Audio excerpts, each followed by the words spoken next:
Okay, so my first question is what concerns, if any, did you have before using Canvas and how did that play out? So, for some context, I started using Canvas when I was in grad school, and we were actually there. This was at Arizona State University. I was at the transition point between Blackboard and Canvas. So, some of my worries were a lot of the kinds of worries that you have when you're transitioning an LMS, which is, hey, am I going to know how to use this thing? Am I going to be able to display quizzes on time? Am I going to organize my content in a way that makes sense to students? Will I be able to get the hang of this by the time I start teaching?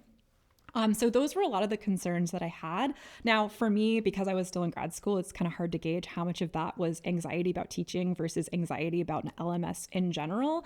But a lot of those concerns were just about student accessibility. Like, can students get my quizzes on time? Can I do overrides if I have student accommodations? Can I have students see the content that they need to see at the time point that they need to see it? So those were a lot of the concerns I had when I first started using Canvas. Okay, so my second question here is what surprised you most when you began teaching in Canvas? So I've used a couple of different LMSs now, and what I would say that kind of surprised me about using Canvas is that there's a lot of customizability about kind of how you organize your information. Like, it's not all modules. You can also separate things into assignments. You can also have kind of the gradebook displayed where you want it to be. So it was a little bit about learning how I wanted to organize my information given all of those possible options.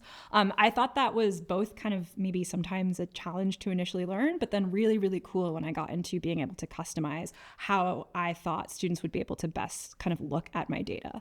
Another thing that was really nice is how easy I felt it was to get extra credit questions on quizzes and exams. So relative to some other LMSs that I've used, one of the things that I appreciated about the Canvas system was that I could point to a specific question and say, hey, this kind of gives me this question as extra credit. So I would be able to do that without having to go back and say, nope, there's no extra credit. It's automatically applied to the exam score. And from my recollection, and it's been a while, it was relatively easy for me to issue overrides. So if I had students that needed more timing on a quiz, I could actually set up something where I could have multiple students at the same time relatively easily get that access.